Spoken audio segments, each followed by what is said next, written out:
That is something that Tim used to shock us all into silence with every time that he lost track of the conversation, couldn't keep our attention, and I'm glad it worked here. Kind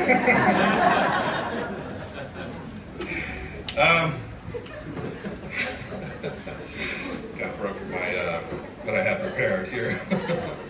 Hi, I'm Adam. Tim. Sorry. Tim was crazy enough to fall in love and marry my mom. Mom, most men seeing you had 8 kids would have run. But not Tim. I don't think he gave it a second thought once he fell for you. Or maybe it just felt like another Hannah with all of us and all of our kids around. He never told me about his love for you. He was private about those things. But we saw it every day. It was love that even all of us shitheads couldn't deter. He saw the real you and knew he couldn't be without you. Even when you took a sledgehammer to the hearth when he really, really wanted to remodel. You two have a love we all dream of having. I believe there's only one way in this world to truly not be alone. There's only one way to truly be loved and to love. And it is to be known and to truly know the other person. We all experience this world alone. We all experience this world alone unless we find that person that knows us deeply enough, that knows to experience the world both in the way that they experience it and empathetically in our way. And then it becomes a unified experience with two people seeing the world in their shared way. Tim has always been very private about the way he showed his affection for my mom. We got glimpses of it over the decades we were together. All of us in our family. In those last months though, and especially his last days, we were granted a full, beautiful view of two people sharing this world in a unified experience. Tim and my mom showed us true love glowing. Somehow, Mom, you loved all your kids too. You loved us and never stopped trying to help us in whatever endeavor we were contemplating. It was just who he was. He helped. Unless it was some sort of construction or home improvement project. He could really complicate a project. We'd be nailing down another step and it would become a calculus problem.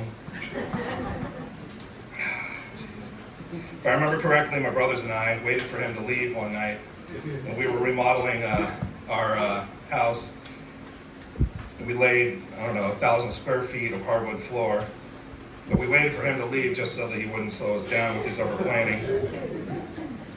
But that was the only downside of his helping nature that I knew of. Even then, it was just a quirk. Look at his whole life. What did he do? He helped everyone. And always worked for organizations that help people. And for almost all of the time, he helped kids and young adults. And not as his job, but as his calling. When he wasn't getting paid to help, he was doing it just out of his love for helping people. I'm sure most of us in this room have had Tim at least offer us a favor. When it wasn't his area of expertise, he always knew a guy. He always had some connection he would call on to help you. Tim had so many connections, it was insane. He could have gotten lost on a deserted island and still run into an old friend. Because that's what everybody was to him.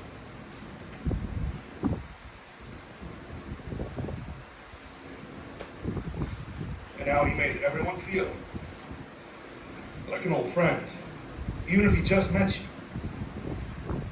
Now that doesn't mean that everyone was a friendly to him, like this neighbor's pit bull. He's the only person I know of that had a shot put as their preferred deadly weapon.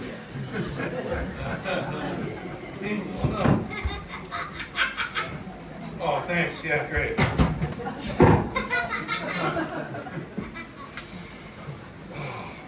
My mom had a neighbor's pit bull come after her, and she escaped.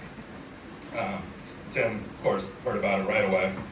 But what did Tim do when he decided to go kill that dog? Did he grab a knife? Did he grab the rifle or the .38 or any of the sharp implements in his overflowing shop? No, he grabs a shot put. He grabs a shot put and he walks down that long gravel driveway to face off with a pit bull with a shot put. Only Tim. At their home in Loomis, my mom and Tim had a couple acres of ponds. Tim would sit out there in his chair with his funny hat on and cast and think, and cast and think. Lots of casting, lots of thinking. I had a pro fisherman buddy at my work, and we worked just down the road from there, and I was telling him that we had these ponds, and he's a bass fisherman, and he said, let's go fish those ponds, on our lunch break. And I was like, on our lunch break? We're not gonna catch anything. Tim's out there for hours, and nothing comes in. So, I introduced my friend to Tim, and he goes around and he just starts dropping his line in, and he pulls one, he pulls another, goes all the way around this pond, like at least, 400 feet around this pond. Pulls out all these fish, throws them back, and goes back, and he tells Tim, he goes, yeah, they're spawning. So you just drop your hook in, and they attack the hook because, they're protecting their nest. Tim hears this, reels in his line, just casts it back out in the middle of the pond.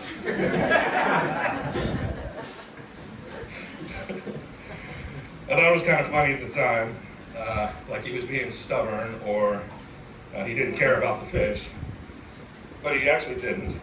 He did catch some here and there. He just loved the experience. He was sitting out there, the ponds, the trees, his place. It was his place of peace.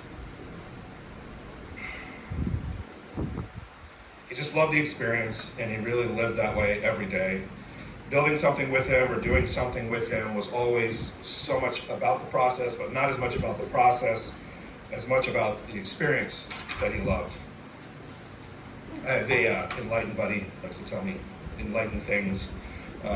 He's always telling me that it's not about the destination as much as it is about the journey, and I never really got it. So I started writing this, and I realized that was how Tim lived. Every moment was an experience, whether it was in the kitchen cooking for 30 people at a time, wearing one of these shirts, always wearing one of these shirts, sweating, and now I know why these things are thick.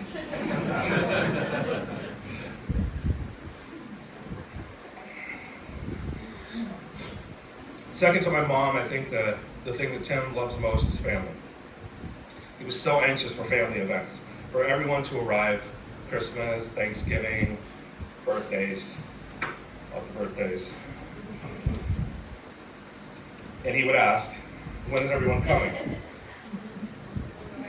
When is Abra and Bob coming? When is Jordan going to be there? When is Mark and Maher going to be there? When are Maxine and Matt going to be here? When is Katie going to be here? When is Adam going to be here? When are Sam and Shanna going to be here? It's kind of an annoying list of questions. But Tim would ask them on repeat until everyone arrived.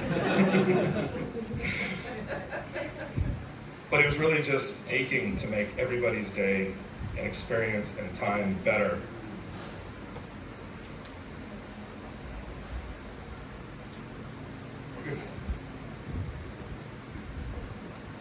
We're going to miss that. And I'm sure right now he's asking someone the same questions about all of us. So I know he can't wait to have another family feast. God's really annoyed.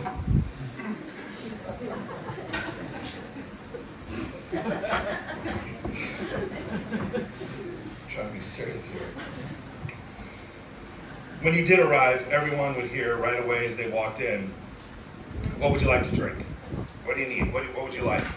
And he was always trying to make everyone's time the best it could be, and then he'd be in the kitchen cooking and preparing everything for everyone with my mom, some amazing dinner. things that are just, I don't even know how you guys did it. Cooking for all of us was one of the many ways that he shows his love for us.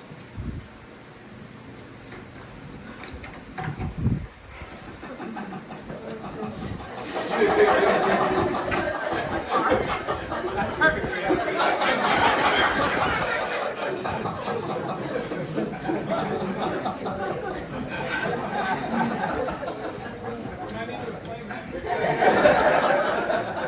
How long is this going to last?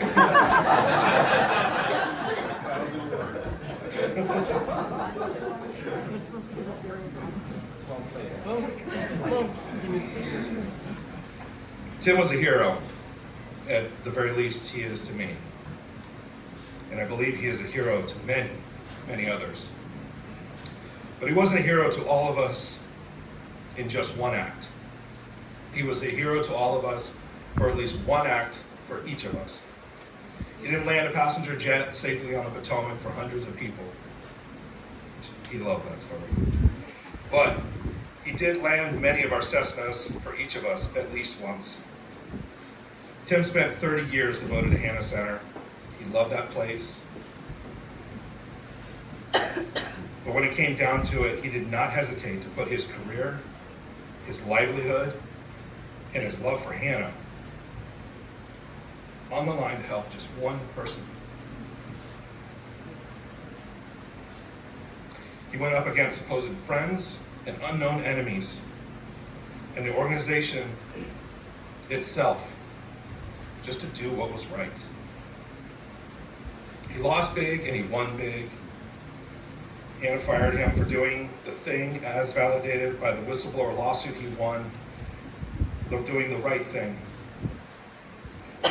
But that was the end of the road for him at Hanna, even though he's never stopped loving Hanna and the mission that he helped create and foster over 30 years.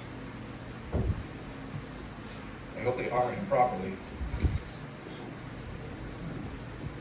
I knew maybe 1% of who Tim was, but I also knew 100% of who he was. We all knew and shared just a small fraction of his life experience, but his nature, that we know 100%. He was absolutely predictable. Put him in a situation and we knew he would do whatever the right thing was, no matter the consequences to himself. I won't claim Tim was perfect. My mom's told me. But what I knew of Tim was that he was a bastion of morality just by his nature. And Tim wasn't a preacher, he was a teacher. He always found every situation a teaching moment. Even when he was making sourdough, he taught everyone how to make sourdough. No matter who you were going to learn about sourdough. I never saw him use his authority to make a point because he was not a because I said so kind of guy. He always endeavored to help anyone understand the situation so that they could understand what comes next, except for one thing. No hats at the dinner table.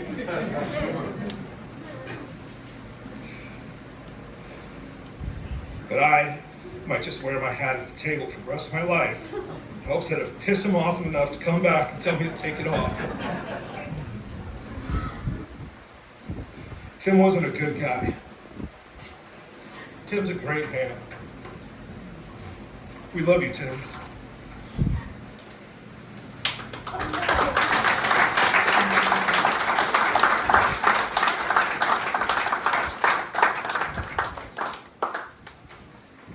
So who do we have next?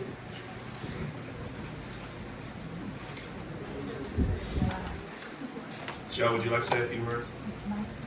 Yeah? Sure? Oh, now you thought you were last? We're just confusing everybody. Sure. Thanks, Joe. Good afternoon. My name's Joe Felice. I had the honor and the pleasure to work with Tim and Hanna for many years. And I hope I do him justice. Barbara, thank you very much. There are others in this room that spent more time with him, grew up with him. So if I get facts or things wrong, let me know. So Jerry and Mike, your lifelong friends. Rita and Ken, see a lot of the Hannock staff here. So Mario, Craig, I see, Campos, Montano. It's just wonderful to see all you guys. I know I left a few people out, but just want to begin. There are 3 theological virtues that St. Paul spoke about in the Corinthians, and they are the virtues of faith, hope, and love. And we all know Tim had a great faith. The first time I ever met Tim, I was being interviewed by Father Cruz, and his interview process was, you walk around the playground, the kids come up and ask him for Slurpees, and Father says, go talk to somebody, to me. And it was Tim. And I started speaking with Tim and realized that we had a lot in common. We're city boys. He went to Reardon High School, and I went to St. Ignatius, and I reminded him how inferior that school was. And that went on for about 3 months until one day he looked at me and says, you know what people call me? And I said, what's that, Tim? He goes, doctor. Don't ever make fun of Reardon again. and I didn't pay attention to that, don't worry.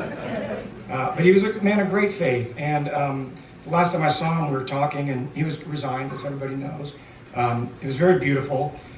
And it's a very odd thing where you're there trying to comfort family in them, and in reality, they're the one comforting you. That was my experience with Tim. And I remember him saying, my dad had taught him at USF. And in a nice connection, he encouraged my son to go in the same field as him, and actually called the school and got him in the same school. My son has a doctorate, because of Tim. So I'm very grateful for that.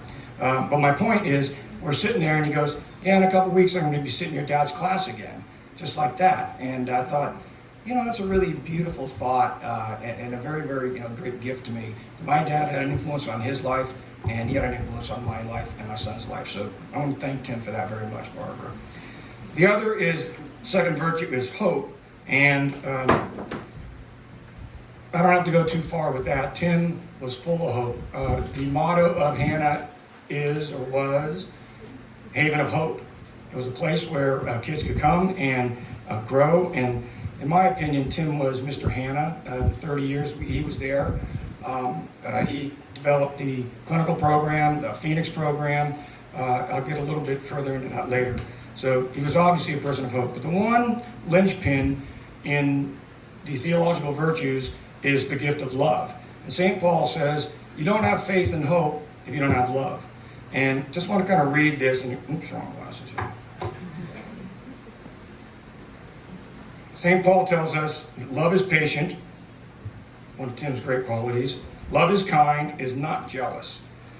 He thought nothing of himself, nothing. Everything was for others. Love does not brag, except when he told me he was a doctor. It is not arrogant. That was the last thing from him. After I met him one time, early, we went to a Christmas party at, I think it was a Swiss hotel, maybe my first year there. What was it called? And when I get everything wrong, just correct me. There'll be a lot.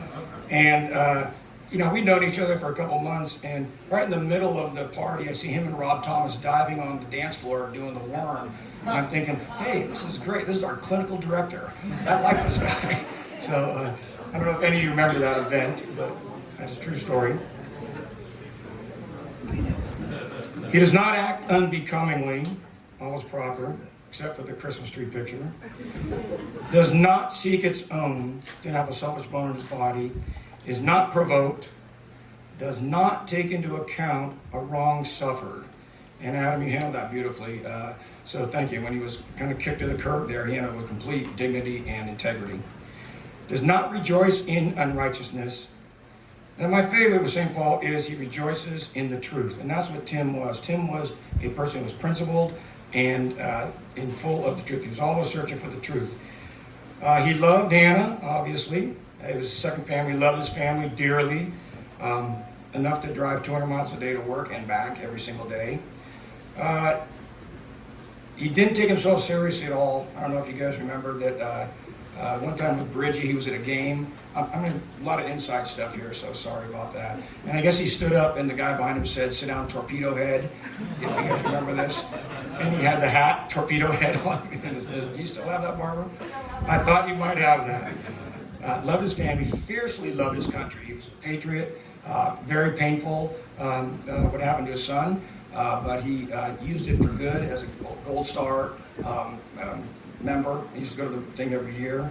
He was very influential in Hap Arnold roundabout on Arnold Drive. Every Memorial Day, he would take the kids at Hannah and Bronson. Did you ever go with him to Memorial Day to honor the dead?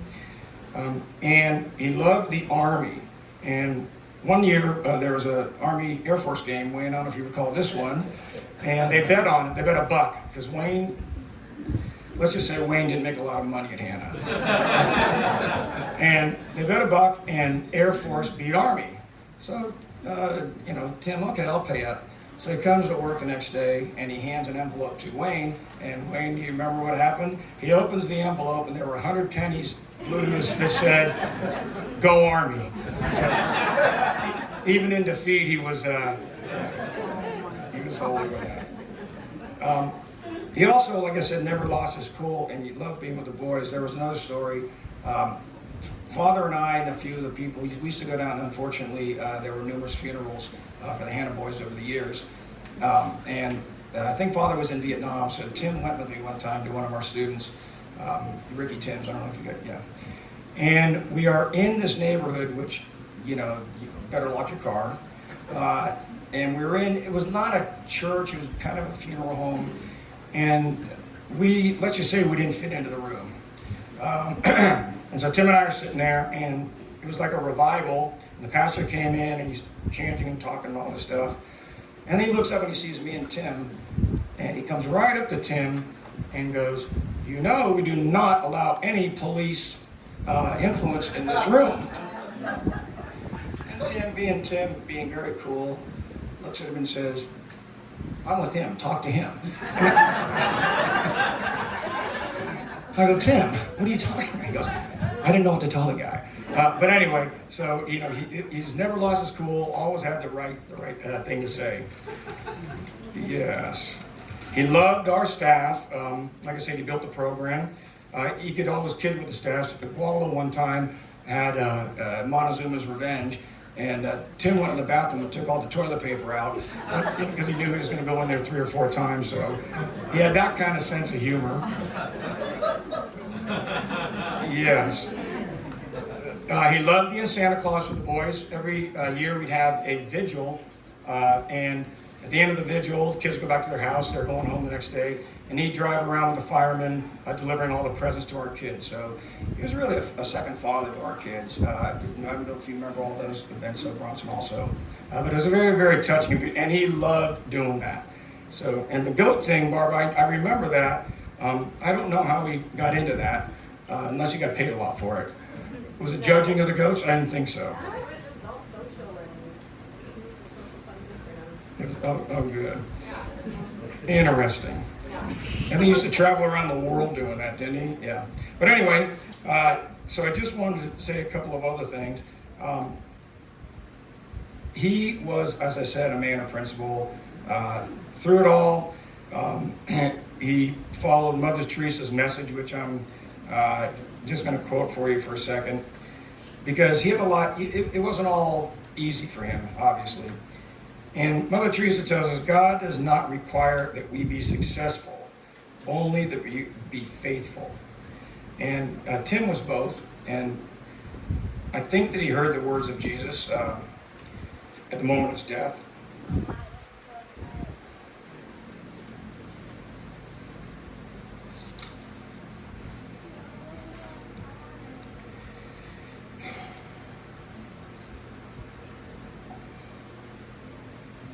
I don't like it, talks Barbara. "Come, you who are blessed by my Father, inherit the kingdom prepared for you from the foundation of the world." Thank you.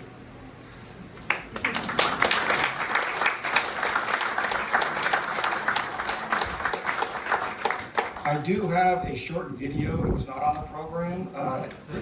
Is it possible to show this? This will be very inside, but I wanted to show it because it took place about 20 years ago. So we'll have Tim with us here in our room. And it shows you his wit, his sense of humor, very dry. And we filmed this, Jimmy and I, and the police used to make some videos for the staff. And we filmed this in honor of Father Cruz's 25th anniversary as a priest. And the question to him was, what's your relationship with Father Cruz, and how does he take care of you? And, oh, go ahead.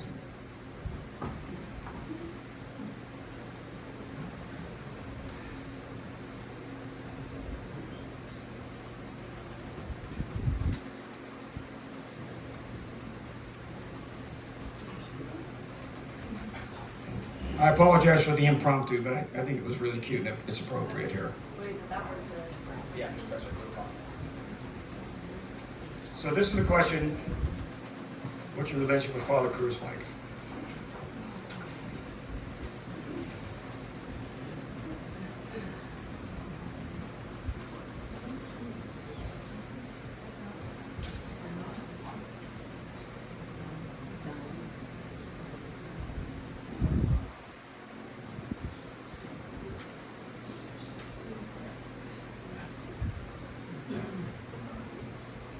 Bronson, don't you do this stuff for a living?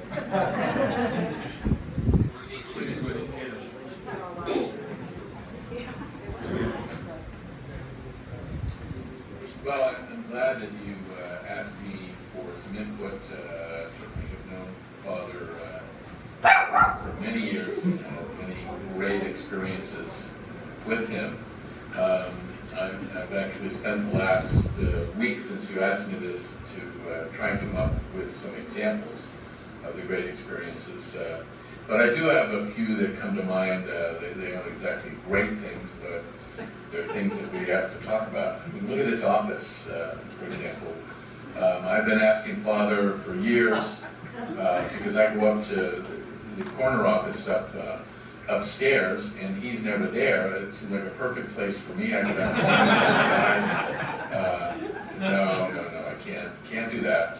And I ask him for the reasons, and he tells me that the board, it's insurance. The insurance agree with it. And I look around. Miss Hines has a bigger and nicer office, and I'm a doctor, so I don't get that. And then another thing, just on me, I see that Mrs. Healy's BMW, fancy car, very nice car, tuned to race. I commute about 400 miles a day, and I asked Father when my car broke down if I could use a car. He said, "Yeah, we've got the Aerostar available." And I see Montano driving out to Monterey in the BMW. And does that make sense? I don't understand that either. Singer, the guy drives me crazy.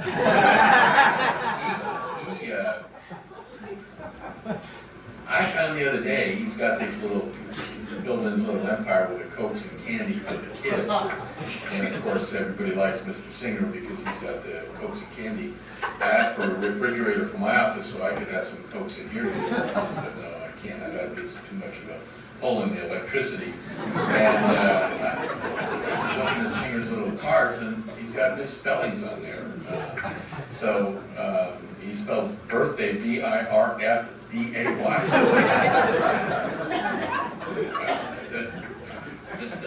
doesn't make any sense to me either. The last thing, I guess, one of the last, and it's coming up soon, the Army-Navy game. I remember last year I said to Father, "Hey, I'll bring over a couple of beers maybe and some snacks, and we could watch the Army-Navy game." And he's rooting for Navy, and I'm rooting for Army, and it's a tie game, blizzard conditions, great play game, 3 minutes left. He's got to turn on the Yo-Yo Ma concert, Channel 9, because he said he contributes to Channel 9, and he wouldn't feel right not doing that. And then guess the last thing I remember was we went down to San Diego to one of the boys' graduations from the Marine Corps boot camp, and we were all excited because here we were with Roger Hansen, who was a captain in the Navy, and Father Cruz, and they had the uniforms on. And I remember a young gunnery sergeant coming up to Captain Cruz saying, "Captain, thank you for coming, but you need to put your name tag on the other side because you have all your medals and your name tag reversed. And if you want people to really believe you're a captain in the Navy, you got to have that." So I still will try and think about the good times. In a few more days, I'm sure I can come up with one. These are just the things that come to my mind right now.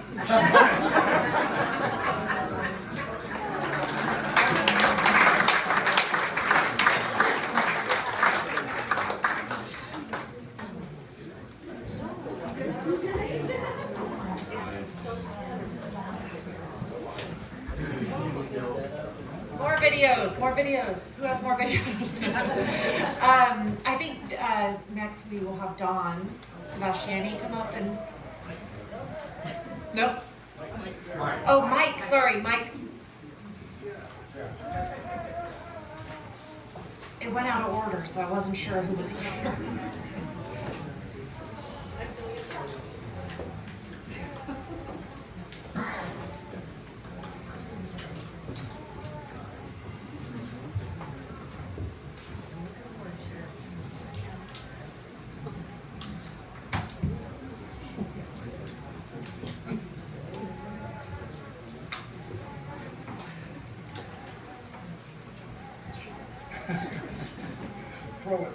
Throw it out the window. Good afternoon, everyone.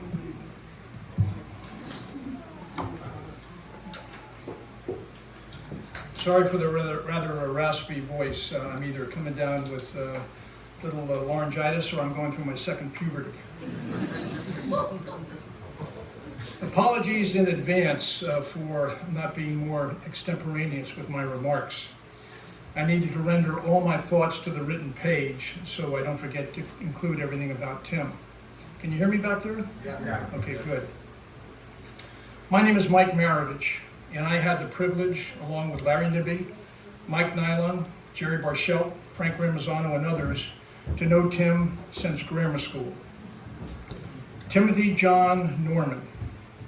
Tim's obituary reads, April 17th, 1945, September 30th, 2024. Note the word dash. There's a poem that reflects the significance of the dash between the date of birth and the date of death.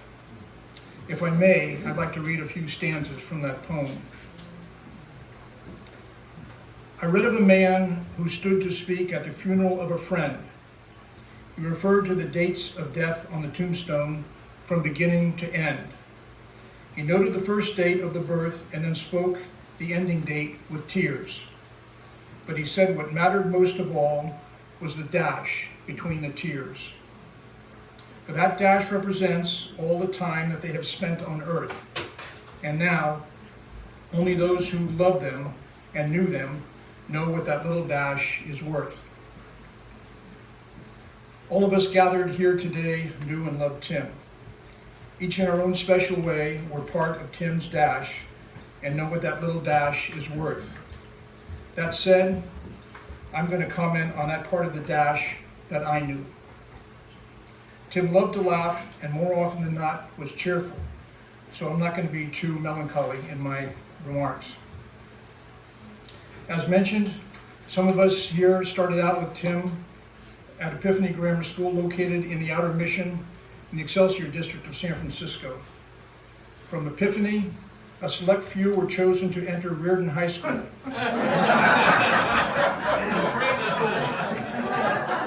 Trade school. Beg your pardon. Reardon was also known as the Young Men's Finishing Academy.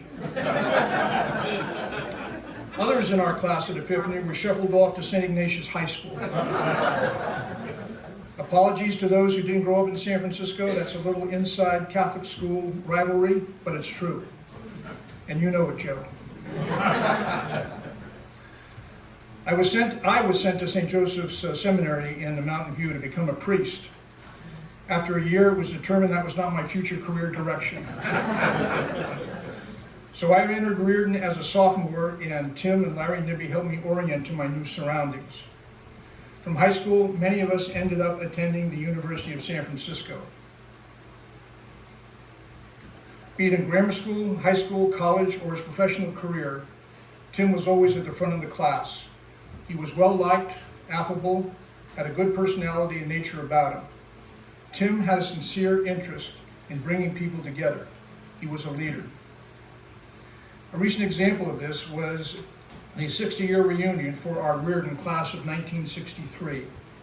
Tim initiated the planning, organized the committee before the reunion, and had us all meet via Zoom with our classmates, some of whom lived in the San Francisco Bay Area, others who lived in Alaska, Idaho, and Southern California. We held a reunion at the school, and it turned out to be a tremendous success. It provided our class the opportunity to gather and renew deep bonds of friendship and brotherhood we formed at Reardon. Tim attended to every detail of the reunion program. He even had a remembrance coin cast to mark the occasion and had our classmate, Joe Aspel, the talented artist, to sign the images on the coin. Tim made sure everyone received a special gift box with the coin placed in it. There were such good feelings about the reunion that Tim suggested we continue to meet via Zoom and extend it to our other classmates, which we did. As a matter of fact, we were scheduled for a Zoom call shortly before Tim passed, but it was not to be. While at USF, Tim was typically the center of conversation with fellow students in the green and gold room. His conversation was always lively and fun, often packed with some travail he was going through. I often told Tim he was like a walking soap opera. Whatever Tim chose to become involved in, he did full bore. As a case in point, after USF and his graduate studies, Tim moved his family to Sonoma and purchased a nice home on 2 or 3 acres. Now Tim, like I, was from the concrete fields of San Francisco. I don't think we even knew how to spell the word agriculture. Nonetheless, that was no barrier to Tim. That's because you went to Reardon.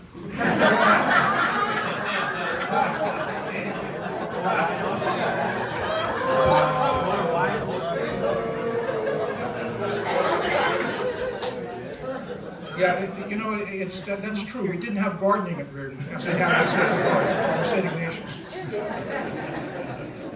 And pottery. Tim fully embraced the farm life. He gets a horse and a pygmy goat.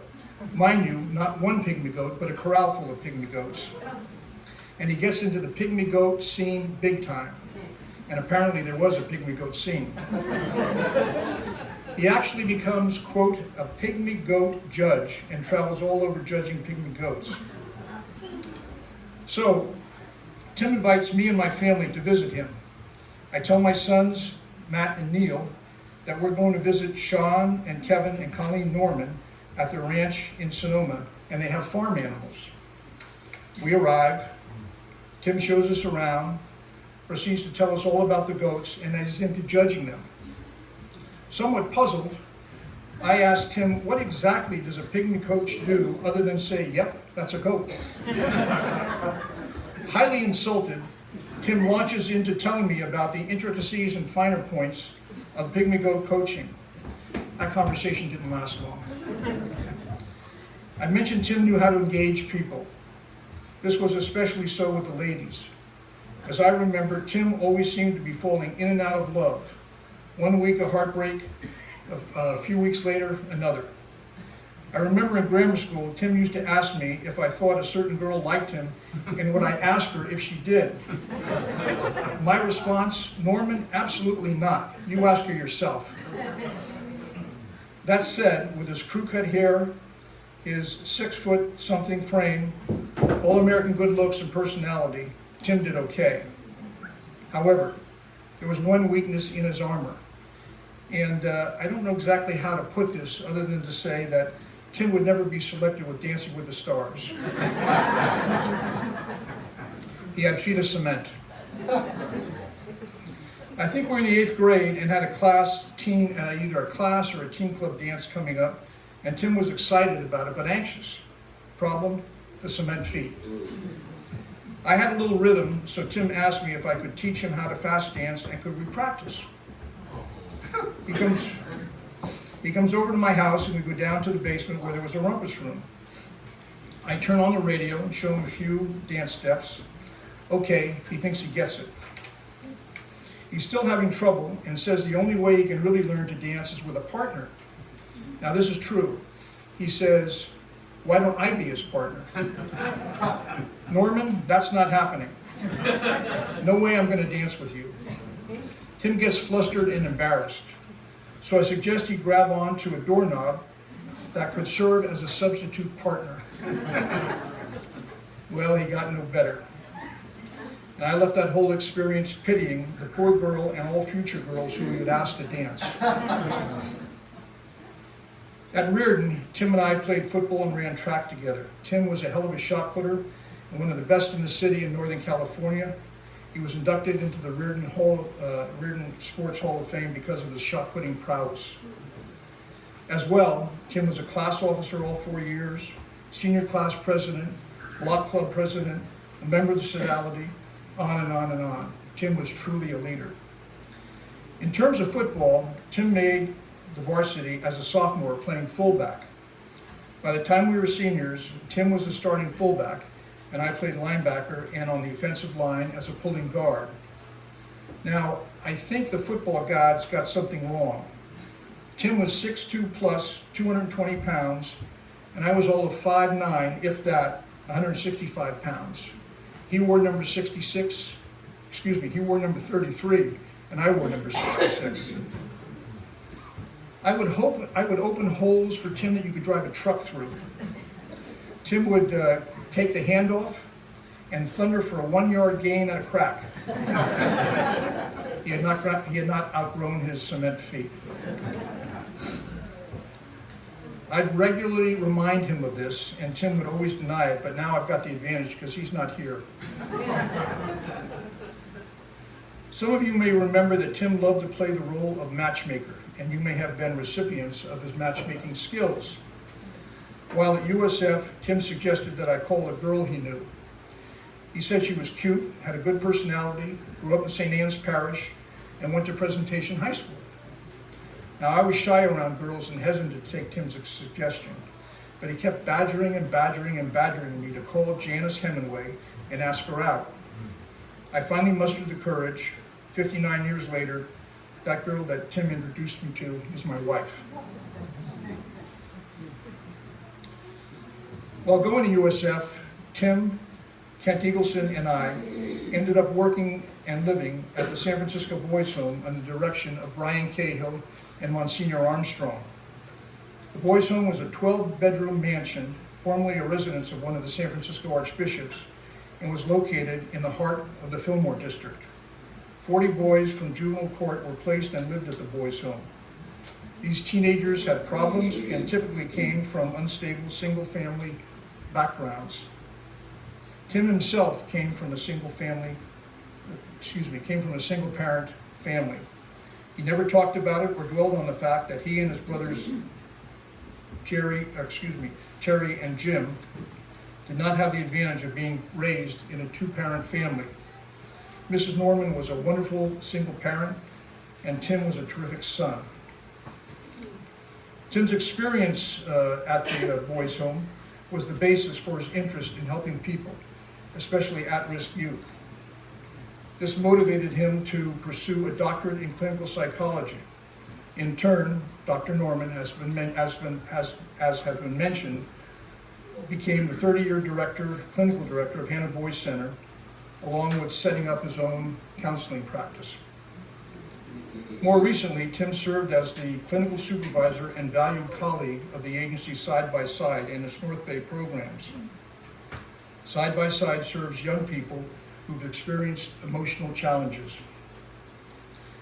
After Tim entered hospice, he wondered if he should continue his clinical supervision role. Tim came down on the side that he had 60 years of hard-won knowledge and experience in mental health services. He was committed to pass that on to the next generation of clinicians. Tim's level of dedication to his profession was inspiring. Via Zoom and up to the last week of his life, Tim continued to supervise graduate students who were pursuing their clinical degrees. When Tim entered hospice, he did so clear-eyed with a sober and accepting mindset and attitude. He was direct in telling his friends the nature of a circumstance, no fuss, no muss. On occasions that, on visits, Tim and I, on visits to Tim, I noticed that he had an air of peace and serenity about him. Others who visited him, like Chuck Doherty and Joe Spano and Larry Nibby, and those who spoke to him on the phone, like Paul Phelan and Bud Carpenetti, also noticed the same thing. After one visit, as we were parting, I can't remember, it was either Tim or I, said, "I love you." Now, while this is true, it is not the way our group of guys usually express themselves. Thereafter, each phone call or text always ended with, "I love you." During another visit, Tim said that he was looking forward to seeing his son Kevin again. Kevin was a West Point Army captain who was killed on a training mission in South Korea. Well, I think I've said enough. Tim, I once read that in every ending there is a beginning. You have ended your journey here on this good earth, and you have now begun your eternal passage. Barbara, who lovingly cared for you, Tim, and all assembled here today, leave you with one final thought, an old Irish blessing. Death is nothing at all. I have only slipped away to the next room. Whatever we were to each other, that we still are. Call me by my old familiar name. Speak to me in the easy way which you always used. Put no difference into your tone. Wear no forced air of solemnity or sorrow. Laugh as we always laughed at the little jokes we enjoyed together. Smile, play, think of me, pray for me. Let my name be ever the household word that it always was. Let it be spoken without effect, without a trace of shadow in it. There is an absolute unbroken continuity. Why should I be out of mind because I'm just out of sight? I'm just waiting for you, somewhere very near, just around the corner. All is well, all is well. Tim,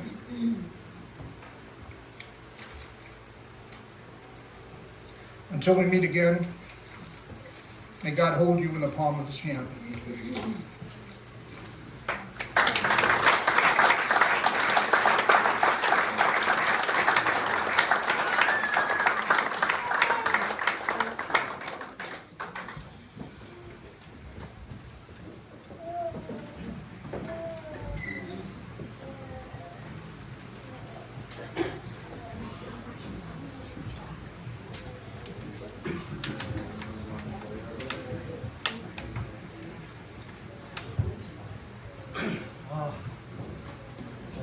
I'm scared.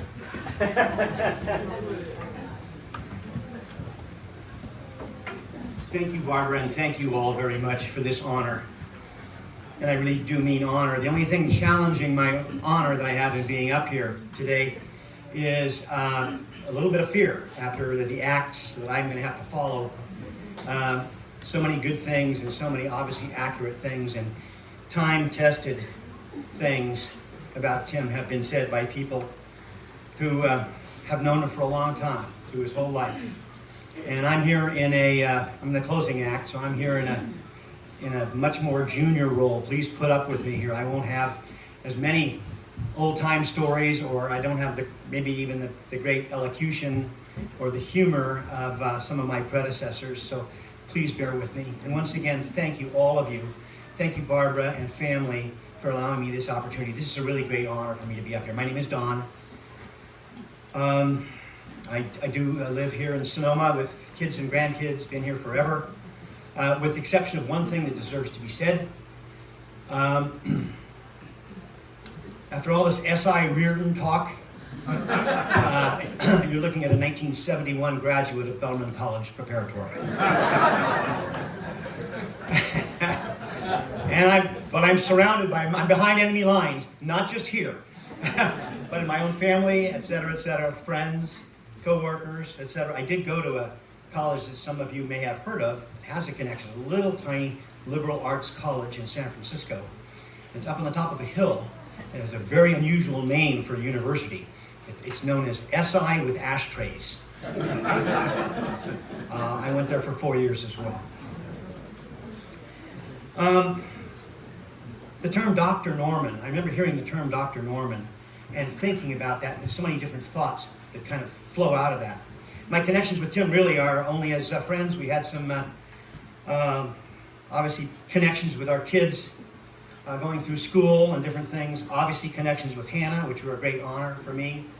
And I have to say, with some of the folks here in the audience, including Adam, I want to thank you very much for I owe you the honor of this opportunity. I don't know if Adam remembers. I kind of hope that he doesn't. The time, this had to be like 35, this might have been 40 years ago in Little League. He and our son Donnie were teammates, and I was hitting flies. Do you remember this? I just told the story. He's in left field, I think, and I hit a fly ball, and the sound of the baseball hitting his head sounded exactly, and this is me, I'm not exaggerating, please, it sounded exactly like if you dropped a coconut onto the sidewalk. I don't know why he's still walking today. Thank you. Thank you, Adam. I beg your forgiveness. That forgiveness would be about 35 years old, I think. No, 40 years old. How about the term doctor for Tim Norman? Do you have a PhD? Yes, he did. Doesn't he see? Well, think of what kind of a person this is. That you would know him the way we. Somebody got a bottle of water? Anybody got a cup of water? Can somebody scurry me up a used partial?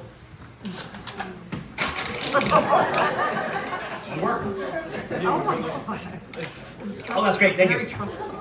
Knowing him and knowing his personality and having somebody come up to you and say, "That's a PhD." Is he a PhD from Stanford, Tim? Yes. I mean, I'm asking that now. It's so hard to believe. He did. Oh, he did. Barbara, thank you. I mean, after all the scotches and all the cigars, and God bless him too, Father Cruz, putting the beef on the grill with the bell peppers and stuff up the hill, you guys, all of you. God bless you. Anybody that has anything to do with Hannah, which I assume is maybe almost all of this room, God bless you for what you've done. I have always taught, as I have had the opportunity to work with young people myself in my own very junior way, I've always tried to teach people, young people, that there's 4 categories of things that when we look back, there's the good stuff that happened, which when we do, we celebrate and enjoy that. There's the bad stuff that happened, which, when we say, we get kind of pissed off about that. There's the good stuff that didn't happen. And that's a really bad one, I think, because that's the one that particularly gets kids going, "Oh, if only this, oh, I should have that," and they're playing woulda, coulda, shoulda. And I tell them, a fool's 3 favorite words are woulda, coulda, shoulda. But then there's the favorite category, and this is, to me, is where Tim Norman and where all of you folks involved with Hannah, Father Cruz, everybody, this is your power alley. And that is the bad things that could have ended up happening that didn't. Because some poor kid in the city who was headed the wrong way, who was headed to go into a convenience store in the middle of the night with a knife, hang around with a bunch of kids that, were walking around with loaded revolvers at night to show how big shot they are, stealing a car, and then trying to outrun the cops. And the results that come from those, think about those bad things that would have happened or could have happened to that one kid, but for the fact that he ended up at Hannah. And he ended up getting the care that Hannah sent of people, all of you, Tim, none more than Tim, provided. And Tim, with his style, I mean, you guys know him, there's people here who knew him as a kid. With his style in which there was never a sense with a young guy who was in trouble or headed for trouble or reaching out for help. There was never the sense of, listen, I'm going to fix you. Sometimes there was some butt kicking that has to happen ever so gently and firmly. But you know Tim, there wasn't this. He wasn't the badge heavy guy. In fact, his badge of doctor, come on, this is Dr. Norman. If I had that, I'd be going around town saying, well, I'm Dr. so-and-so. He didn't wear it as a badge. He used it as a utensil to help other people. His doctorate in clinical psychology, with his knowledge, vast knowledge, and his education about what goes on with adolescents, particularly with troubled young males. Think of the bad things that could have happened to so many kids that ended up going to Hannah instead, and that bad thing ended up not happening. Think of the people that would have gotten shot, innocent people, or somebody was held up at gunpoint. It's unimaginable. Think of the good that was done. To me, if you want to offer a prayer for Tim at some point, there's a great place to start. There's a thank you for that. Which, once again, he didn't wear it like it was a big uniform and a big badge, and the title doctor wasn't all that heavy on his chest. It was just what he did. It was natural to him. He was made to do this. And as you all know, he did it extremely well. Tim was the kind of guy who had integrity, meaning like integration of different parts of his life. There's a lot of people that have trouble with integrity because they have trouble rationalizing different parts of their life. But here's a guy who had different things going in different directions. I keep hearing this, and I've heard this for decades now. Is it pygmy goats? This guy's got a PhD from Stanford, and he's a pygmy goats guy? Is this the same guy? It makes you wonder that maybe, conceivably, and I guess there's some reason for it, but the angels could have made more than one Tim. They could have made a bunch of them. They all would have gotten along, except for maybe a little bit of fisticuffs around the edges. But there is an author there, by the way. I'm sorry to say this, don't throw something at me, but I think Tim would have been a great priest. Teacher, which he was. Coach, which he was. He taught girls, too. He taught girls softball. Yeah. Bill Branco's not here by any chance tonight. Oh, okay. All right. He can give a first hand on that one. Cook. Come on. Tim the cook. That's a different guy. I'm sorry, too. This is another one. Please don't think I'm crazy. I think he'd be great on the radio. Especially late night radio. Because he had a voice that exuded reassurance and friendliness. Again, my principal personal involvement with Tim has been mostly involved around beef, wine, scotch, and cigars. And a lot of that happened out in the open.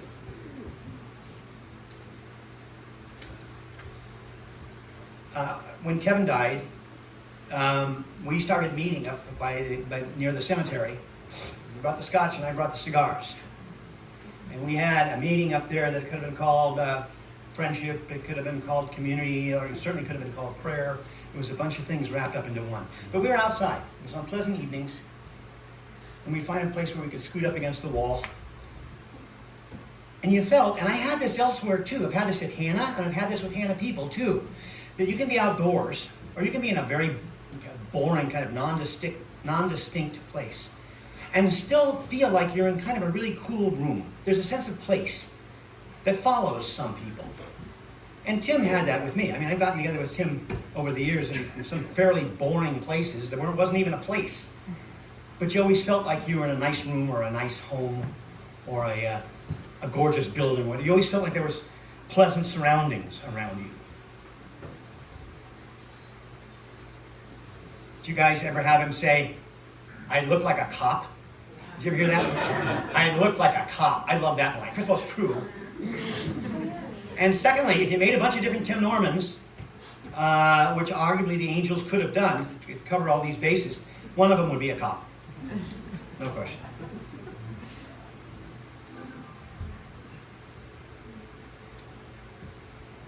The greatest, I think, thing that I can say about Tim, once again, is to ask you folks to join me every once in a while in a very enfeebled, passing moment to think about what he took with him when Kevin died. And he became aware of the fact that Kevin, knowing that his plane was going to crash, basically, managed to direct it in such a direction as to not be harmful. Now, he was headed for a population area. Imagine what is going through your mind. It's unimaginable. To a young guy in a situation like that, just the very business of having his wits about him to steer that plane into an open field, away from people, the lives, the countless lives that he saved by doing that, the very last action of his life. Offer up a prayer of thanks for Tim, that he savor that moment forever. And I do again, if I may, ask you to go through the countless, we have no idea what the numbers are like, but the countless kids who could have gotten themselves into very, very serious trouble. I mean, some of you know this. I've done quite a bit of mentoring in the city, and all of it, actually, inner city kids. And, you know, late at night on Golden Gate Avenue, going through the Western Addition, the stuff that happens. We had one guy down there, a guy shot his car, put a hole in the side of his car, the size of a grapefruit, while the kid was driving the car. And you folks here, all of you, have had a hand in dealing with those kids, in keeping kids away from that situation and the harm they could do to themselves and to others.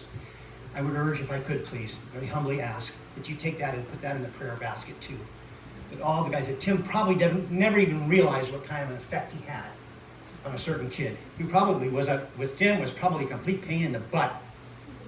But the effect that he had, that kept some other person completely outside of the picture from getting shot or murdered in a liquor store or something several years later. That is, you want to talk about life and death, this is supposedly a celebration of life. I'll go for that. But what died? You want to say Tim died? Go ahead. This is a celebration of life. Our prayers are for him, for his eternal life. That's what we all have at the bottom of our hearts. But what died?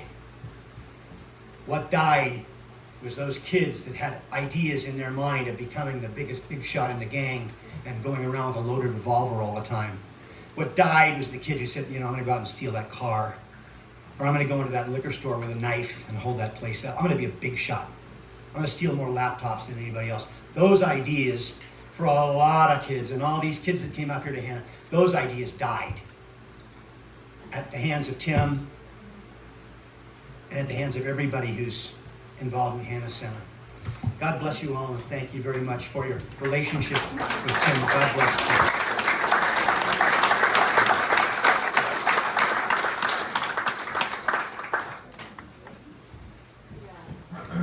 Thank you, Don.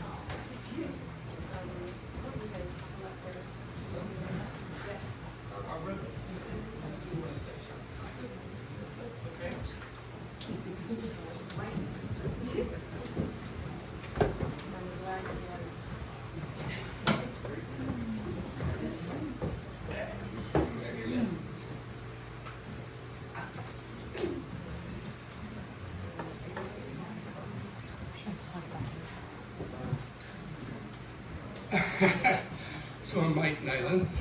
Barbara asked me to say something, and I told her I didn't think I would be able to do that.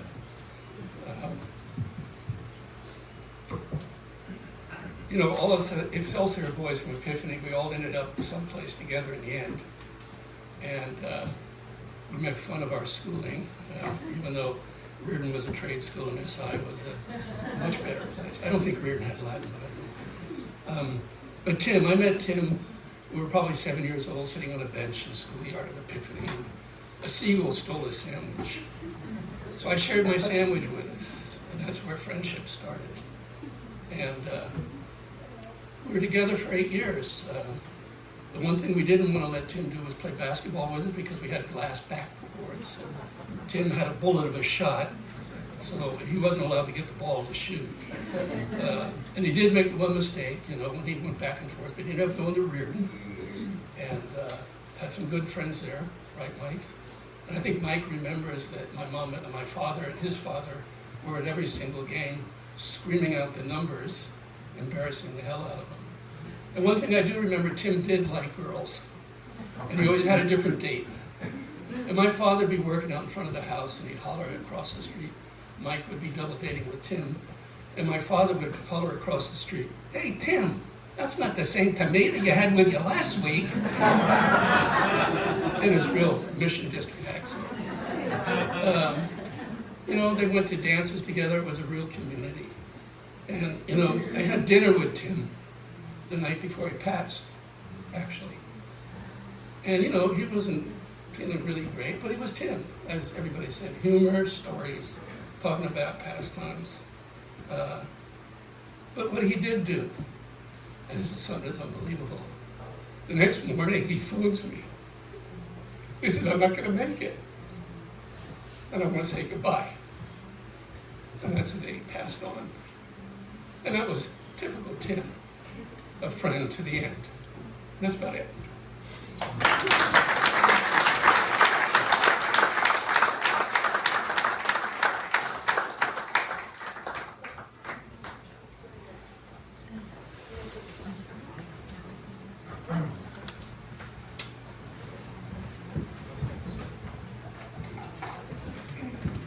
Tim wanted all the family members to gather up here.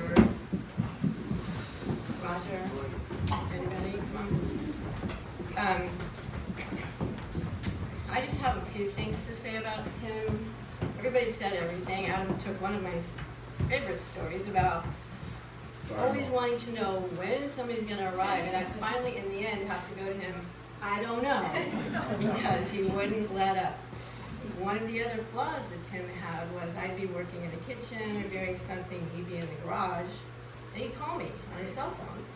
He'd say, can you come and help me? And I'd say, sure. And I'd go out and he'd say, "Here, can you hold the screwdriver for me?" I'm like, "No, what? Why are you asking me to do that?" He just wanted me out there. That was all, that's all it was. We would be driving. We both had control issues. Me with driving, and him with the remote controls. I was never allowed to touch remote controls. I had to learn how to use them just lately because I didn't know how to do it. We'd be driving down the street and he'd say, "There's a car over there. There's a bicycle coming out here." I don't know how I ever get anywhere and home without you with me, so. But yeah, that was just so Tim. Everything that I've heard today is just so amazing. There's so many more stories, though. I know there are so many more stories. Tim and I, we didn't do fancy things. We went to shows in the city or went on trips to South Dakota, which everybody thought was pretty fancy. We'd go to Disneyland and people watch. We had a really nice life, and we lived a dream. We really did. When we found each other, it was just the beginning of a dream. And there's a really silly song by Milli Vanilli. It's called "I'm Gonna Miss You," and the line in that song, I could play it for you, but it would make everybody cry too much, is the tragedy for me is that the dream is over, and that's what has happened to me, to us, is our dream is over. And it will always be a dream for us. I will always miss him. I will always be married to him until I see him again. And these are my children, my in-law children, my brother, there's my sister. We're all gonna miss him, so you guys. What? Oh, and this is Fiona. This was Tim's dog. He said, this is the best decision we ever made. And I don't know if that's true, but it's definitely one of the best. So thank you all for coming. I'm just amazed and awe about everything that's happened today. So you guys might have things to say. I hope you do.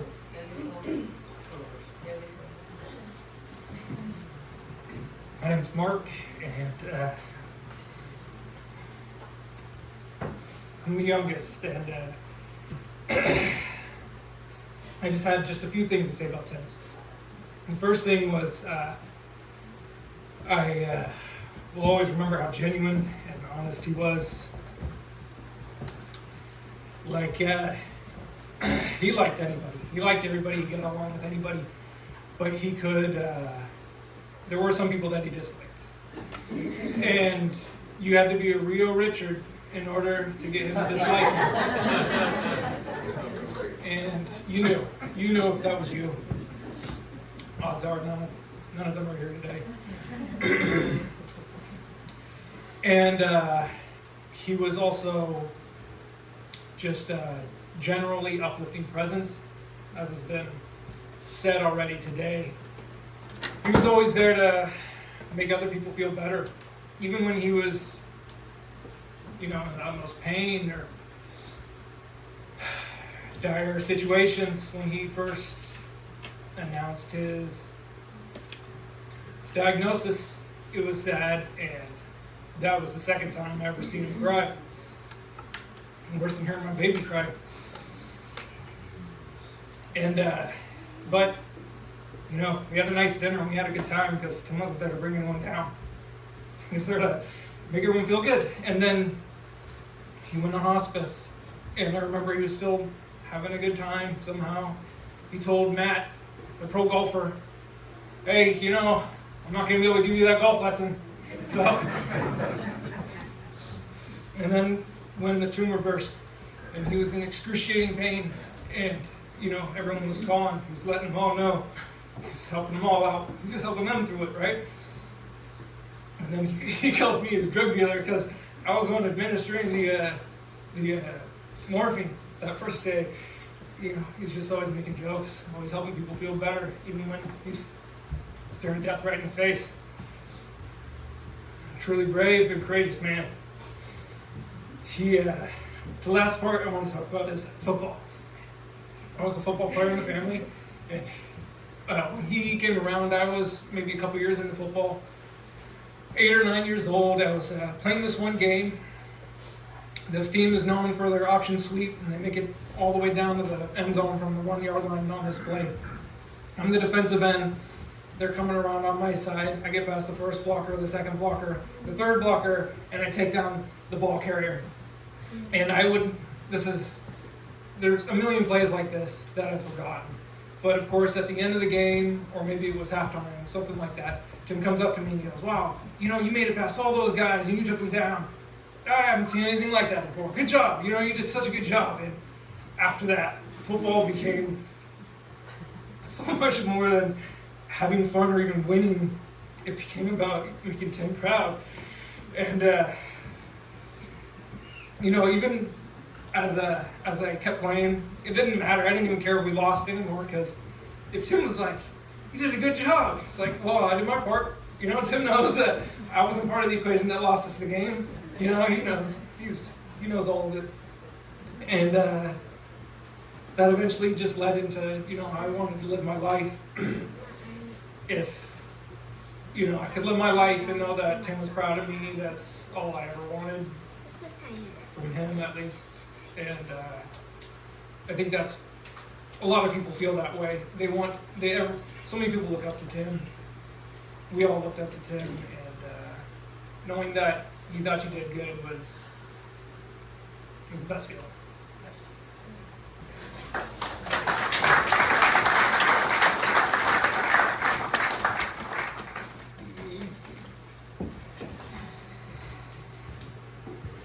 I'm Maxine, Tim's daughter, and this is my son and my husband who just joined us.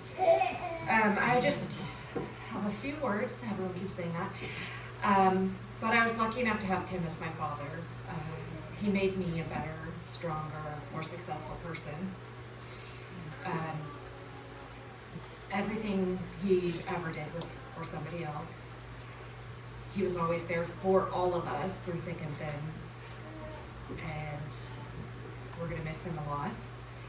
Hold on, my phone's recording me, sorry.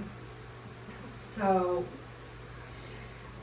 I mean, I don't have Tim's abilities of telling stories, but if I did, I could tell you about the time that he drove us to Southern California and I tightened his seatbelt little by little for a really long time. And he thought ignoring it would stop it, but that was not the case. And I don't know who let in first or who gave in first. It was one of us, obviously, and it just was always a story he told, and he told it a lot better than me. Or the time when we went out to eat, I think this is one of the first times, and we ate a bunch of curry, and I just leaned over, and I don't know what came over me, but I told him that curry made me fart. And he just would never let that go. I mean, it's not true. I don't know why I said it. Sure, Mike. I also really I always tried to make a really special gift for him for Father's Day, his birthday, as long as I could have that, as long as I had that time to do it. And I always made sure to put my love for him in a note or a card. And he really loved them. He always told me how much he appreciated them. And a couple months ago, he brought out one of these letters that I wrote him when I didn't have time to make him a gift. And I wrote out this long letter about how I, would just stop cussing for a year. And I listed every single cuss word I knew explicitly. So he really liked that one, and he saved it for, I think it was probably 20 years.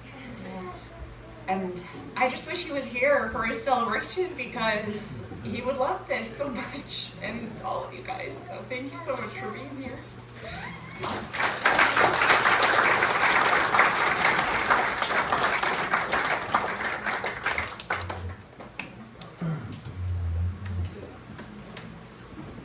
So I'm Bob. I'm one of the in-law children. And let me tell you, when you start dating someone with 7 siblings, it's intimidating. I remember the first Thanksgiving at Barbara and Tim's house where all the siblings were there and significant others. And it was a circus. And I was sat next to Maher, who's in the back, Mark's wife, and she tried to make me feel more comfortable by narrating it like we were on National Geographic. Because it was akin to that, for sure. And then when we got married, Maher told me that I was in a special club now. We call ourselves the Outsiders. And we have to protect each other and help each other out because they're a daunting crew to have to handle. And it's true. And then throughout today and the last few weeks, I've been thinking about Tim and how he didn't have the outsiders. He fell in love with a woman with 8 children, not siblings, children. And he had the bravery and the courage and mostly the capacity to love, to say, yeah, I got this. Yeah, this is me.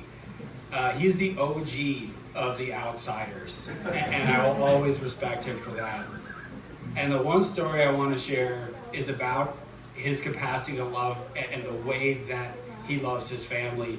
When my wife and I got married, it was during the pandemic, and we couldn't have weddings in California, and Las Vegas opened up for visitors. So we decided we wanted to get married.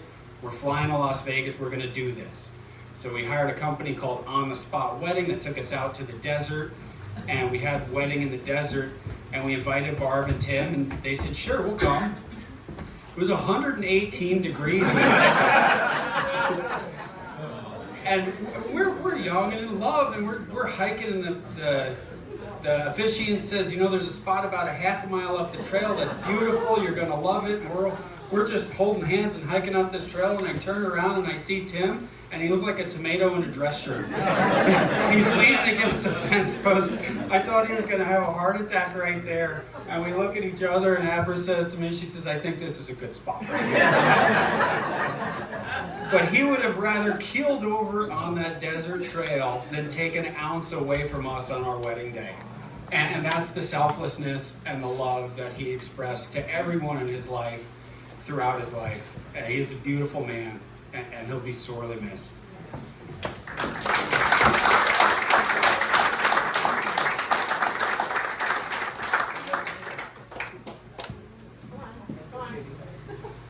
I'm Katie. Just want to say thank you for everyone being here. Tim was a family man. To me, he didn't turn his back, and that's what I will always remember him as a person that you could do something so stupid and be like, okay, well, what's next? What's the next best thing? I will miss Tim going to the house lately and not knocking on the door. He always wanted us to knock on the door.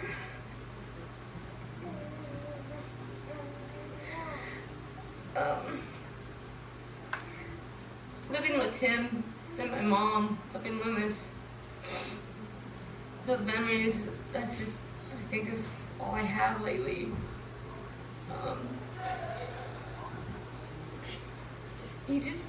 I don't know, I'm just gonna miss him as a person that I could go to. But a person that brought us together at the same time. But in our past with, different type of father, my siblings had a father with him, and that's huge. But thank you guys for being here, and I will always remember Mom, or just our memories in Loomis. Tim's list of what to get done first before we could start dinner. It's just it was always that way. My mom and I would just wait, and I guess one on one with the phone, I'd be with my mom, we'd be out, and I'd call my mom and couldn't reach her, so a minute later my phone would ring, and that's him looking for my mom, and he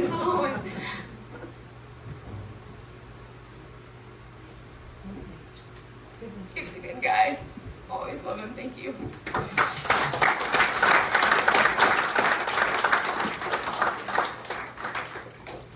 Anybody else? Come on. I don't have a lot of words to say or stories, but I just wanted to say that Tim, as everyone here knows, I'm sure, was just, I just want to repeat everything everyone said, basically, but it's because he was so true and genuine and sincere. How he was with every individual person all the time was how he really was. And he was a good person, and he made me a better person. And as a friend, a dad, example as a husband, he's changed my life forever, and will continue to do so by being the person that he was. I love you very much, and also thank everyone for being here. It's good to see every face that was active too. And that's all.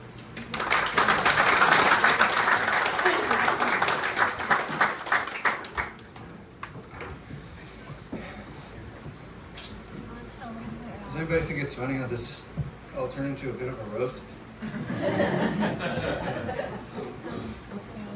And he's loving it. All the love and attention. Tim called me on the morning. He called me one morning to say, this is it. It was going to be a couple of days for me to be able to get down here with the family. And I said no. And then I've told a couple of people about this lately, and it's on my mind a lot, and it's really resonating. And the words he spoke into my life that day, I'll never forget them.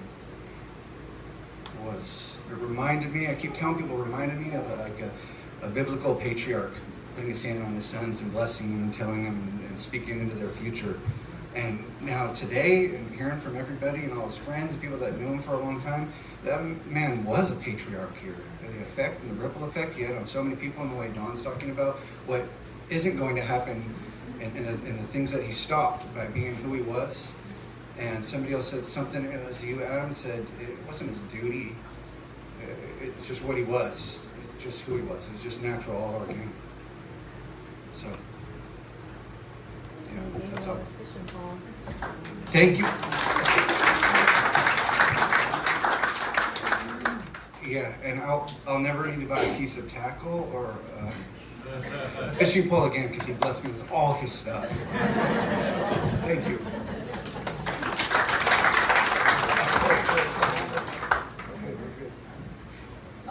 I'm Roger. I'm the brother from South Dakota. And I really didn't know Tim Law. I met him a long time ago. But when you're from South Dakota, you don't get to California very often. But I learned to love him. I'm going to miss him. And I'm going to miss talking about the girls' Jackrabbit basketball team with Tim, because I turned him into a Jackrabbit fan. But I really am going to miss him. He was a wonderful guy. That's all I have to say.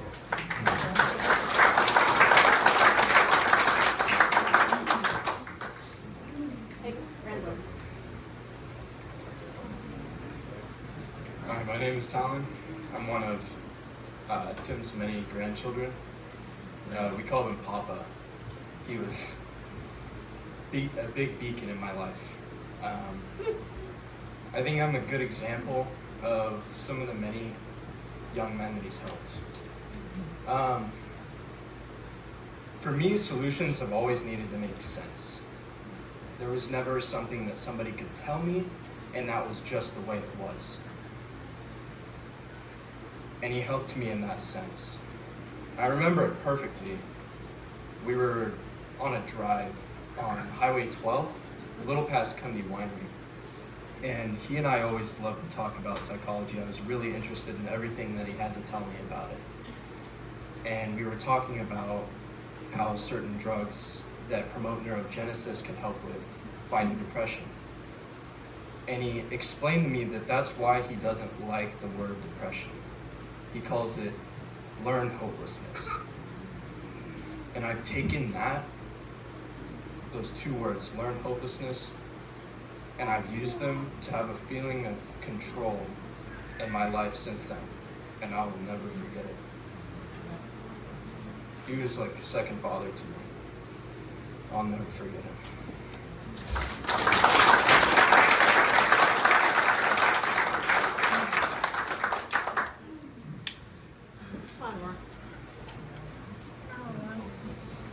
Hi, I'm Rourke.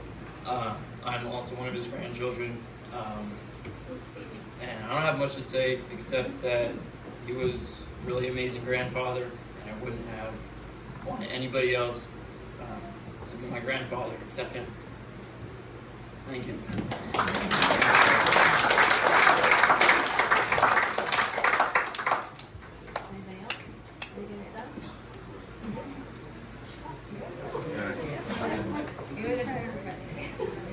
Okay, I'm Shanna. I'm one of the outsiders. I'm part of the outsider club. I don't remember ever Thank saying you. that. Well,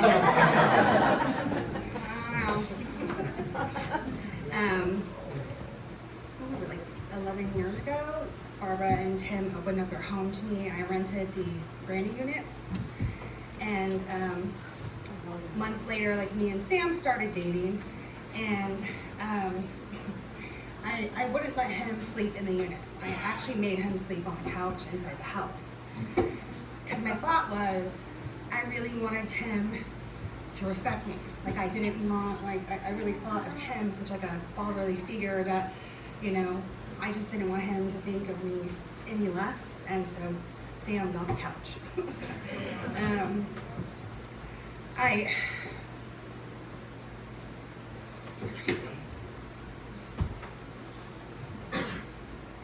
Crap.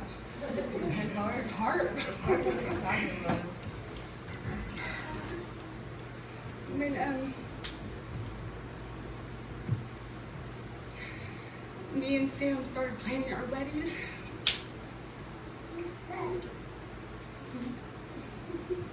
Shanna came up with the idea, why not have Tim marry us? And like, that's like perfect. And it was perfect. There was us two nervous people at the wedding, and then there was Tim. He had a script, he had a speech, we still have it. He was more nervous than us. Yes. He was, the whole process. He'd never done it before, and I couldn't believe he'd never been asked before to marry somebody. Which is odd, because he's always, very calm, cool, and collected, but he's definitely more nervous than us. Yep. And I remember, actually, so we had a few, meetings with him to kind of go over everything, and there was this one thing he kept just kind of drilling in our heads. He said, okay, it's not official unless I say, what did he say? Unless I say, Father, power, unless yes, I pronounce you husband and wife. And so we're up there, and guess what Tim forgot? So I said, Tim, that's Tim. He said, oh yeah. I mean, that's how nervous he was, but I think, really when it came down to it, Tim wanted it to be perfect. And it was perfect. And as you know, we all talk about how Tim's a really great storyteller. He is. And I oftentimes would hear the same story a second time, and it was like hearing it for the first time. That's how much of a great storyteller Tim was.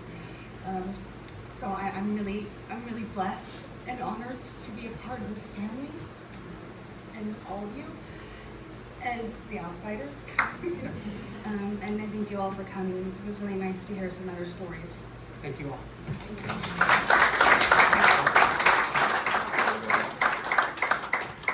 Anybody else? No?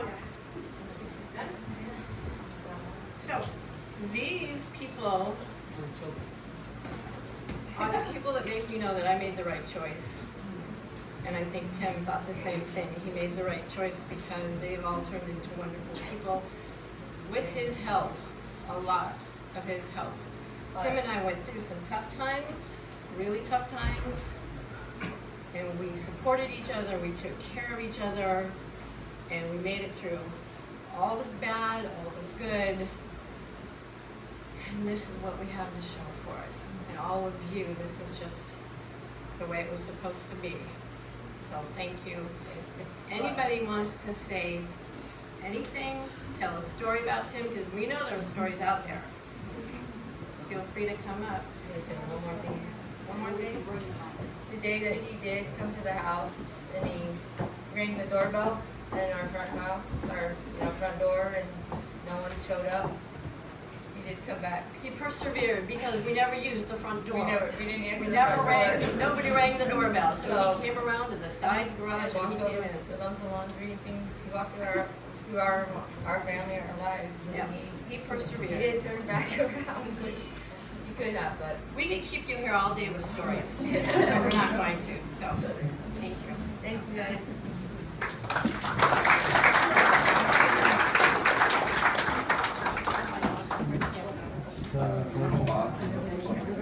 Well, Thank you.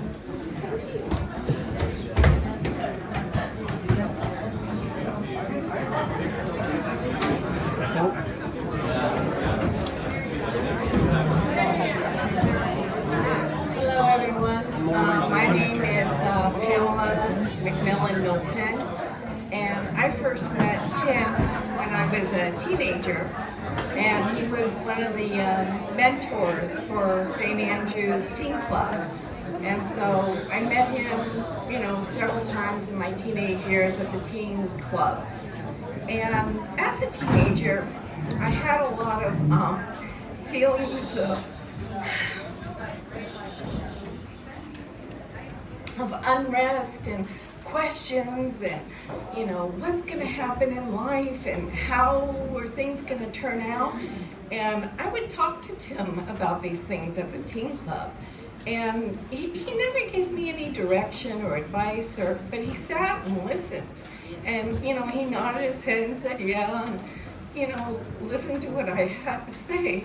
And, he was an adult as far as I was concerned. I'm a 16-year-old girl, and this adult is listening to what I had to say and about my fears and anxiousness that I had going on in life, and I had a good life. I mean, I had, you know, 2-parent family, so it wasn't like I was in trouble or anything, but I still had these feelings of unrest and questions. And Tim would listen to me. And just the fact that he would listen to me and acknowledge what I was going through made such a huge difference to me as a teenager. I mean, I was able, after I had talks with him, I was able to leave the teen club meetings and have a feeling of peace and, you know, that I could survive the next day. And after he moved to Sonoma, I didn't see him as much. But the couple of times that I did run into him at functions and things like that, he was always able to tune into me and I guess realize what was going on and just talk to me. And it was always a feeling of peace after I talked with Tim. Earlier this year, we had a memorial for my mother, and Tim wrote the nicest, most insightful letter to me after the memorial, talking about my mother, and it just brought me to tears because he recognized the greatness in my mother. He knew my mom and dad very well, and it was such a treasure to receive this note from Tim, and I've always appreciated the time that I spent with him, and I think the stability he gave me as a teenager. Thank you.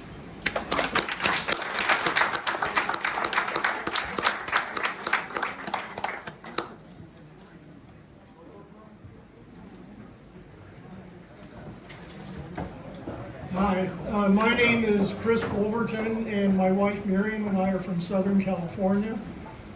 I'd like to say we wish we'd never had the opportunity to meet Tim, but we're so grateful that we did. Our son Brian was in the 10th Mountain Division, and he was killed in Afghanistan in 2009. We were at the Marine Memorial Gold Star event in 2010 in February.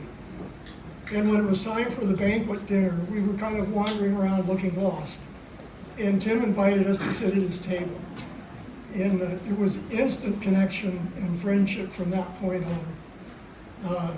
His compassion and friendship really helped us through our journey of grief.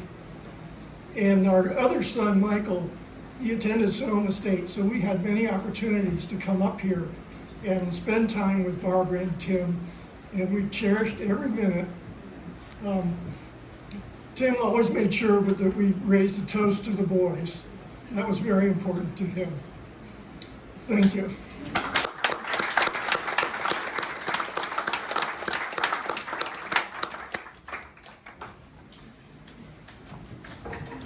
My name is Brandon Lupinik. I went to Hannah from 2015 to 2018.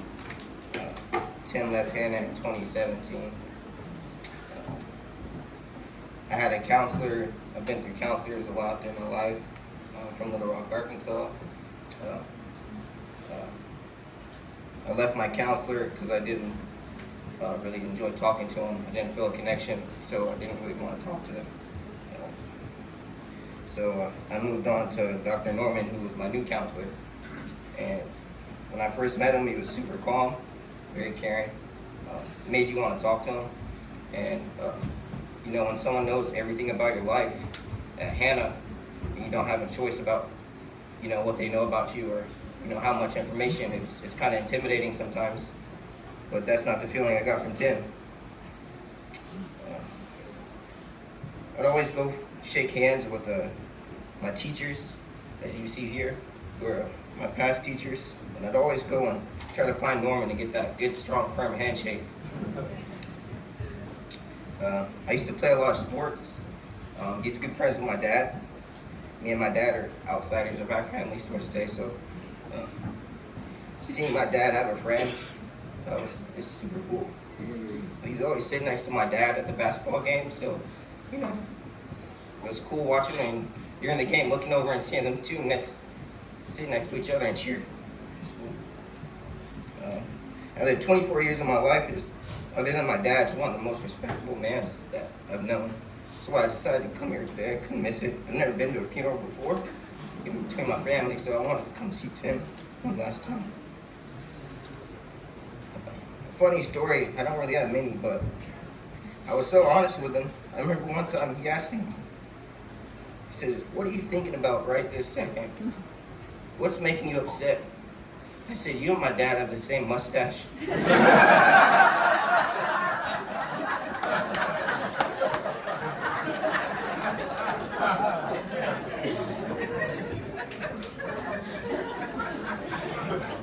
And they do. My dad's right back there in the corner.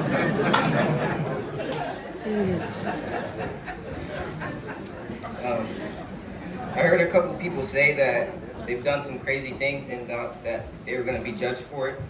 And I was definitely a troubled kid. I always used to get in trouble. And Tim never let me feel like I was a failure. Or if I did something bad, it didn't feel like I was getting in trouble for it. I was trying to find a solution to how I could fix the problem, which is something big for me because I always felt like I do everything wrong. So have someone comforting you and let you know that it's okay and you can move forward and to figure out the next step is the most important thing. He played a major part in developing my character through my midlife crisis, which was me being at Hannah Boys Center. He always believed in me, wanted me to do better, and I appreciated him for showing up to my games. He stood for what's right. The last time I talked to Tim was a couple days after his birthday. And I remember seeing this little green dot on his Facebook. So I was like, I want to text Dr. Norman. And I said, "Happy belated birthday." I asked him what his birthday was because my birthday is on April 10th, so we're both Aries. So he said it was just a couple days ago. "Thank you for thinking of me always." And that was the last text I got from him. He showed genuine concern if I had an issue. If I had anything wrong with me, he'd fix it for me. There was no going around it or just skipping over that idea. It didn't allow me to be unfairly treated by anyone or even a system. And he always stood for what's right. When you think you would disappoint him, he never made you feel like you were a disappointment. It's just learning. And that's all I have to say about Mr. Norman.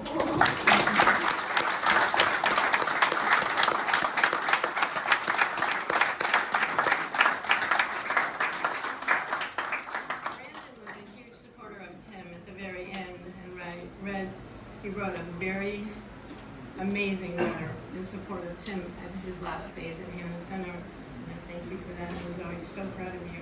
Thank you.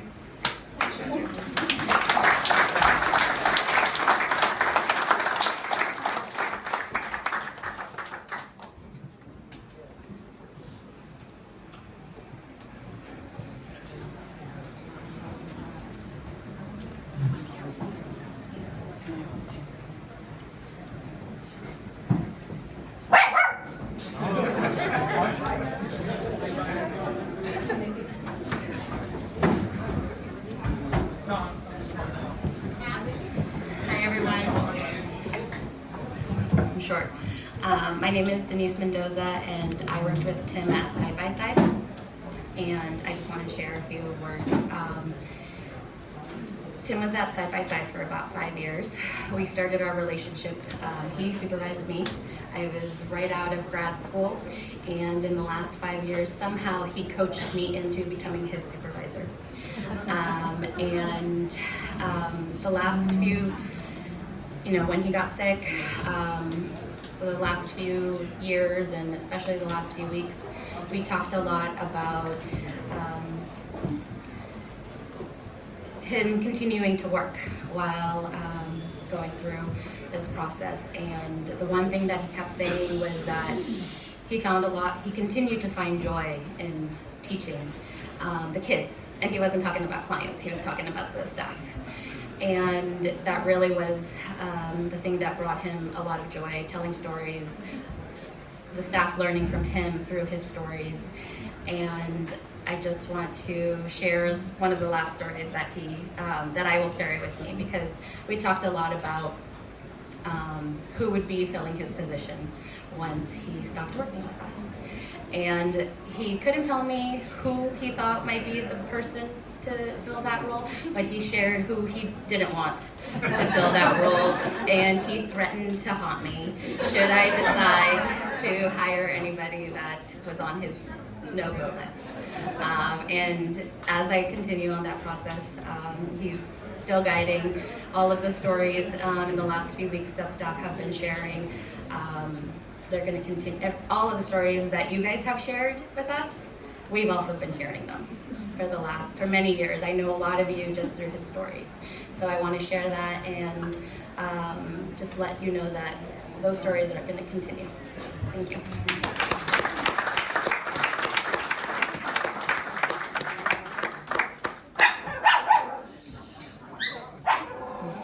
The owner would like to say a few words.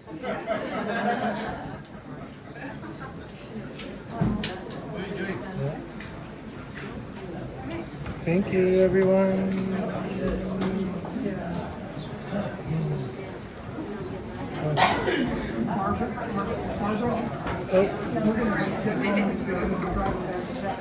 I know a lot of y'all are leaving, and you don't know, but I want to honor Tim for his dedication to our Memorial Day committee.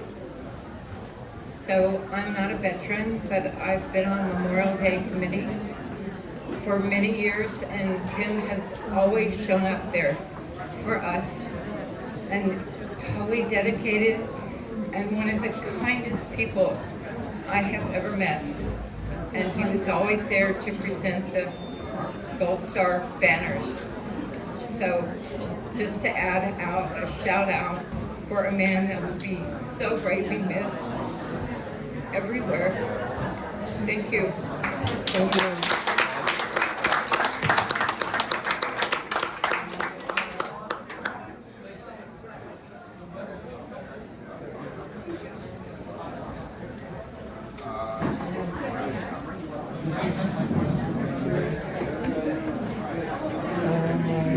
There it is. Just waiting.